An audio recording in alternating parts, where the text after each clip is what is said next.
Hello everyone, सभी को नमस्कार। बहुत बहुत स्वागत है आप सभी का। आज मेरा भी एग्ज़ाम था IBPS PO सेकंड शिफ्ट, ये आपका बाटा चौक फरीदाबाद। ठीक है, तो एग्ज़ाम अच्छा था, बढ़िया लेवल का एग्ज़ाम था। तो एग्ज़ाम के बारे में आपको थोड़ा बहुत बता देते हैं क्या क्या आया था।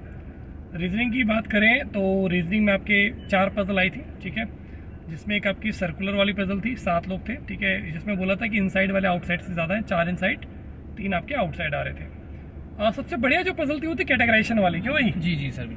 तो कैटेगराइजेशन वाली पजल में क्या था कि 2 ही लाइन थी। ठीक है, सब दिखने में बहुत छोटी लगी। दिखने में वो छोटी थी। अब मैंने भी देखा उसको, इस पर स्क्रॉल कर रहा हूँ कि भाई उसमें और है क्या। 2 ही लाइन की पजल, लेकिन उसमें केस बन रहे थे। अगर आप हिट कर रहे हैं तो अच्छी बात है, नहीं तो वो छोड़ने वाली पजल कह सकते हैं, बट वही है, थोड़ा केस उसमें बन रहे थे। एक आपका बॉक्स बेस आया था, 6 बॉक्स को अरेंज करना था विद वेरिएबल, डुएबल था, ईजी था। एक आपका आया था day base Monday to Saturday. ठीक है, उसमें भी वेरिएबल था, वो भी डुएबल था। मतलब 3 पजल डुएबल थी। एक में थोड़ा सा अगर आप केस बना लोगे तो बन जाएगा, नहीं तो वो छोड़ भी सकते हो। ठीक है, उसके अलावा बात करें 3 नंबर का डायरेक्शन का क्वेश्चन आया था। अच्छा क्वेश्चन था, मतलब काफ़ी घुमा रहा था उसमें। ठीक है, और 3 नंबर का आपका ब्लड रिलेशन आया था, डुएबल था, बस में आपको ब्लैंक छोड़ना था। कंडीशनल क्वेश्चन उसमें भी था एक। 3 क्वेश्चन सिलॉक्स के थे, 3 क्वेश्चन इक्वालिटी के थे। इक्वालिटी आपको ढूंढनी पड़ेगी सर, वो आगे पीछे दे रखी थी। एक क्वेश्चन वर्ड फॉर्मेशन का था। ठीक है, जिसमें रिंग करके कोई वर्ड बन रहा था। एक क्वेश्चन आपका पेयर फॉर्मेशन का था, फॉरवर्ड बैकवर्ड नंबर में दिया हुआ था। और एक क्वेश्चन था आपका ऑड वन आउट। तो ये टोटल 35 क्वेश्चन का था। और एवरेज अटेम्प्ट की अगर मैं बात करूँ, आपने कितना अटेम्प्ट किया? लगभग 26 अटेम्प्ट किया। ठीक है, तो अगर मैं एवरेज अटेम्प्ट की बात करूँ तो इस शिफ्ट में बच्चा थोड़ा जो फंसेगा वो आपका कैटेगराइजेशन वाली पजल में फंसेगा और BR।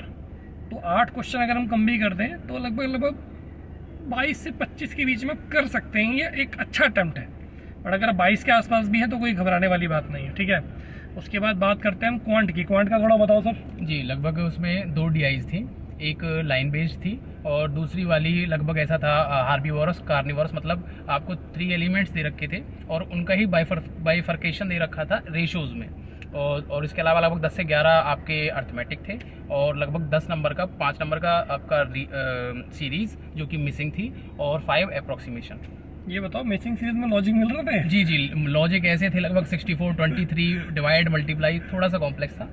बाकी हो रहा था। अप्रोक्सीमेशन सबसे इजी, सुपर इजी था।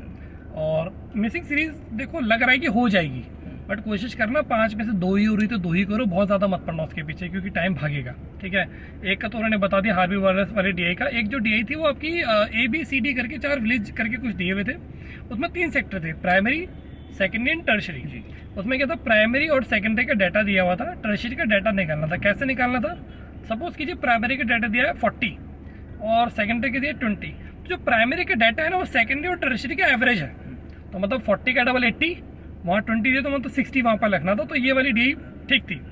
क्वांट में भी अगर मैं बोलूँ, आपका कितना अटेम्प्ट है क्वांट में? लगभग 17। और भी एक स्टूडेंट और है बाहर, वो भी थोड़ा भी बिजी है, उनका भी लगभग इतना अटेम्प्ट है। तो क्वांट का अगर मैं बोलूँ लेवल अच्छा था।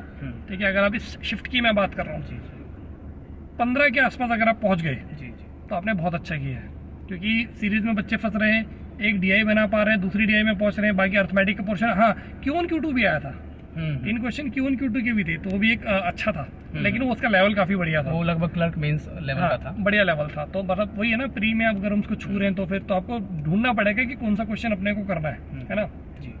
और तीसरा सेक्शन आपका इंग्लिश।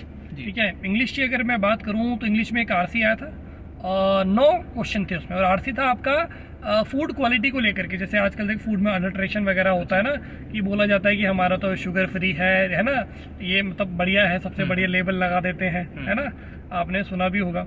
तो उसके ऊपर था कि अवेयरनेस को लेकर के था। ठीक है, उसके ऊपर 3 क्वेश्चन आपके ग्रामर बेस्ड थे, एक फिलर वाला क्वेश्चन था और एक था क्वेश्चन चैलेंज करके पूछा था। जी, सिनोनिम की चैलेंज का सिनोनिम क्या है, डिस्टिंग्विश उसका आंसर था। दूसरा पूछा था सेट, SET सेट का था रेडी, और एक फिलर बेस्ड था। बाकी 6 क्वेश्चन आपके as per the context of the passage से। और क्लोज टेस्ट आया था, क्लोज में भी 6 क्वेश्चन आए थे, इजी था, क्लोज टेस्ट डुएबल था, 9 और 6 15। उसके बाद आपका 3 एरर डिटेक्शन के 4 से 5 क्वेश्चन थे, 5 क्वेश्चन थे। एरर डिटेक्शन भी इजी वाले देख रहे थे, 2 या 2 तो 2 वाले थे। जी 2 के बाद फर्स्ट हाँ, वो और से भी लो लेवल। हाँ, और एक हैज है वाला था, उसके फॉर्म का गड़बड़ कर दिया था। आई थिंक सेवरल के बाद हैव आ रहा था, उसमें हैज दे रखा था। और उसके बाद बात करें 3 क्वेश्चन मैजा कॉलम वाले थे, वो अच्छा था, मैथ द कॉलम बढ़िया था। मैथ द कॉलम अच्छा था। और एक था आपका वर्ड रिप्लेसमेंट की, एक सेंटेंस में 4 वर्ड बोल्ड कर रखे हैं, आपस में शफल करके एक मीनिंगफुल सेंटेंस बनाना है, वो एक अच्छा क्वेश्चन। उसके भी आते 3 या 4 क्वेश्चन। जी जी जी, 3 या 4 क्वेश्चन उसके हो गए। और क्या 3 क्वेश्चन थे उसमें। एक वर्ड था इमिनेंट करके, हाँ वर्ड यूसेज, वर्ड यूसेज, एक लाइटनिंग करके था, लाइटनिंग करके था जी। तो उसके लाइटनिंग वाला इजी था, जिसको मीनिंग पता है वो कर लेगा। तो 3 क्वेश्चन ये थे। और कुछ बचा इसमें हमारे पास? वर्ड रिप्लेसमेंट हो गया हाँ जी, बस। तो और एक आपका अरेंजमेंट था, पैरल जंबल ना हो के सेंटेंस रीअरेंजमेंट। एक सेंटेंस वाला था कि सेंटेंस को आपस में PQRS अरेंज करना है, तो वो भी डुएबल था। उसके 4 क्वेश्चंस थे। हाँ, इंग्लिश की अगर हम बात करें, गुड अटेम्प्ट बोलें तो 20 से 22 आप कर सकते हो, लेकिन एक्यूरेसी मेंटेन करनी है। यानी कि 25 कर दियो और एक्यूरेसी का ये काम मत करना, ठीक है। ओवरऑल इस शिफ्ट की मैं बात करूं तो ये देखो हम बिलो लेवल लेके चल रहे हैं। इंग्लिश में 18, क्वांट में 15, 33 और रीजनिंग में 22 से 25, मतलब 55-60 के बीच में अगर आपका अटेम्प्ट है, 55 के आसपास भी है लेकिन एक्यूरेसी है, तो आपका पेपर हो जाएगा, तो कोई दिक्कत वाली बात नहीं है। ये मैं और भी बच्चों से मैंने बात की तो उसके बेस में हम आपको बता रहे हैं, ठीक है।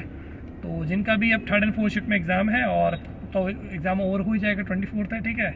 तो इसको एनालिसिस को ध्यान से देखिएगा, है ना, सबको शेयर कर दीजिएगा। मिलते हैं आपसे क्लासेस में, ध्यान रखिए अपना, फैमिली का। God bless you, take care.